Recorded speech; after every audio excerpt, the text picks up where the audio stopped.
Movimiento de articulación coxofemoral. La articulación de la cadera o coxofemoral pertenece al tronco y relaciona el hueso coxal con el fémur, uniendo por lo tanto el tronco con la extremidad inferior, junto con la musculatura que la rodea. Y esto así soporta el peso del cuerpo en posturas tanto estáticas como dinámicas.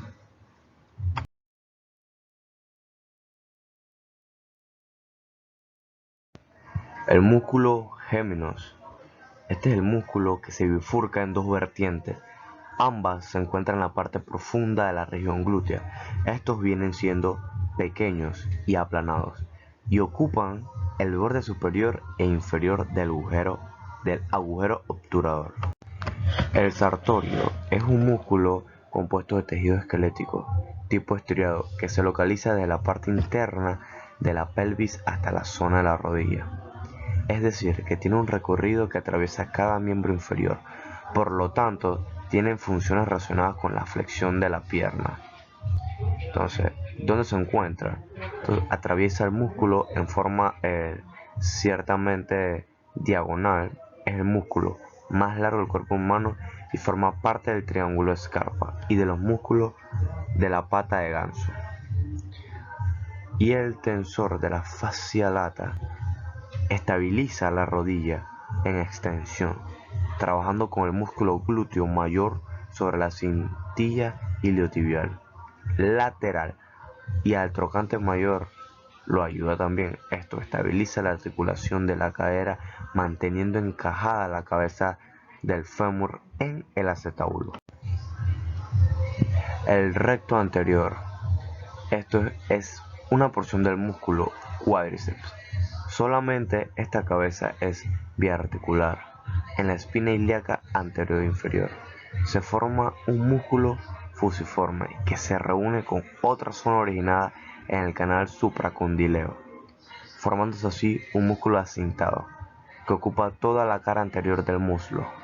El recto interno es el músculo más superficial del grupo de los aductores y nace en la rama inferior del pubis junto a la sínfisis y discurre con su tendón hacia la superficie medial de la tibia, donde así se logra insertar junto a los tendones del sartorio y el semitendinoso. El psoas ilíaco contiene una función y su función principal es que tiene esa función de flexionar la cadera homolateralmente. Flexiona la columna lumbar o la inclinación, y esto si se activa solo en el homolateral, haciendo un papel muy importante en la estabilidad de la postura erguida y de la propia cadera. El músculo pectíneo es un músculo fuerte, es plano y cuadrangular del muslo a nivel de la ingle que se extiende de la rama iliopubiana al fémur. Las inserciones superiores u orígenes trazan una línea levemente horizontal desde la espina púbica, pasando la cresta pectínea y el ligamento pectíneo que se encuentra por encima de la cresta. Luego el labio anterior del surco obturador y en la cara profunda de la fascia que cubre este músculo. El glúteo menor es así como el medio son aductores, en especial cuando el miembro inferior está extendido. Esto también puede ser o es un músculo que soporte o sirve de soporte en el cuerpo. En particular, cuando el individuo está parado en una de las piernas, el músculo puede ser dividido en una parte anterior y en otra posterior. Un ejemplo, por si en el gimnasio trabajan ambas partes, glúteo anterior y posterior. Entonces, ¿qué movimientos realiza este glúteo? Actúa en los movimientos y en los mismos movimientos que el glúteo medio, pero con menor fuerza. Esto hace una separación de cadera. También estabiliza el pelvis y se encarga de la flexión y rotación interna, así como extensión y rotación externa.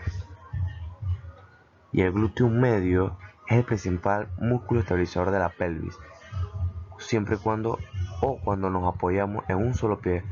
Adicionalmente, algunas de sus fibras permiten separar la cadera y llevarlas hacia atrás en aducción, en rotación de la cadera, mientras que otras ayudan a cerrar la cadera y rotarla ligeramente. Este músculo se encuentra situado por delante y por dentro del glúteo mediano. Es mucho más delgado, pero al estar encerrado en un compartimento inextensible, aumenta su tensión con escasa repercusión energética en la parte anterior de la fosa ilíaca. El músculo del glúteo mayor puede ser un músculo muy importante, ya que va a permitir que el tronco se mantenga erguido. Se va a originar de los 2 tercios superiores de la fosa ilíaca externa y de la parte medial del sacro, así como del coxis. Algunas de sus fibras se van a originar de lo que es el glúteo medio y se van a insertar en la línea áspera del fémur, y algunas estos se van a insertar en el nivel de la fiscia láctea. El músculo cuadrado crural. El músculo cuadrado, pleural, que va a tener una forma cuadrada y se va a originar de la rama del isquio cubiana para insertarse a nivel del crocante mayor. La mayoría tiene esa inserción y su función es de rotadora externa. Los músculos aductores. Ok, hablando de los músculos aductores, son tres: es el menor, mediano y el mayor. El menor está localizado, originando en la parte más superior de lo que es la rama isopúbica, y se va a insertar en la línea del fémur. Estos van a tener la misma función de aductor, rotador y algo de flexión. El músculo aductor medio. Esto, el medio se va a originar en lo que es la cara lateral del pubis y se inserta en el tercio medio de la línea del fémur. El aductor mayor, que va a originarse de los 2 tercios posteriores, de la rama isquiocubiana, y se inserta un vientre en el tercio inferior de la línea áspera del fémur, y el otro se inserta en el cóndilo interno del fémur.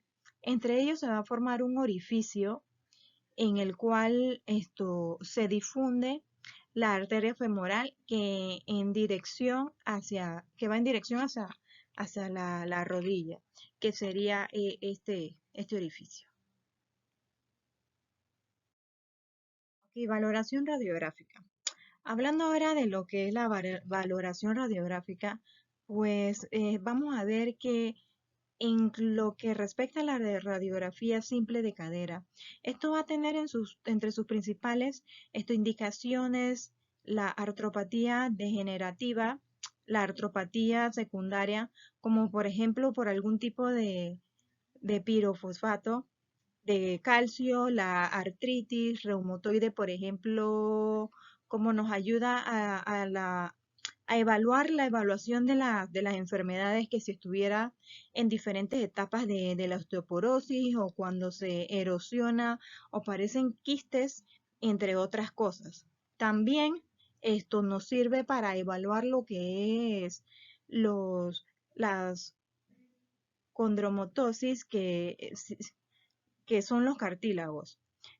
La sinovial, en lo que respecta a la distancia tanto para el lactante como para el adulto. Y también sirve para evaluar dolores a nivel de la cadera, pensando en algún tipo, por ejemplo, algún tipo de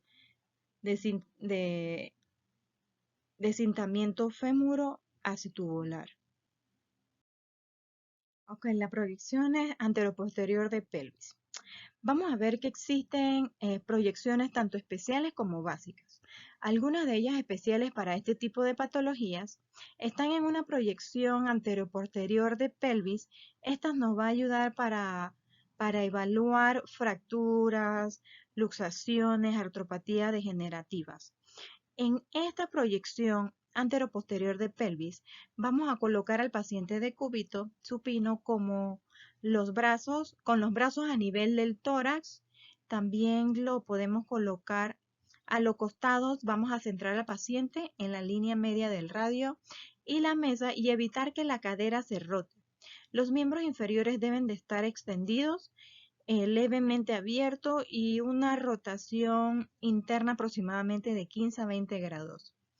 Este es un ejemplo de la proyección anteroposterior de pelvis, esto bilateral, donde podemos observar la valoración de estructura ósea de tejido blando sin alteraciones. Podemos valorar también la articulación de la cadera, esto es el acetábulo, la cabeza del fémur, el cuello anatómico, el crocante mayor y la parte proximal, esto de lo que sería el fémur.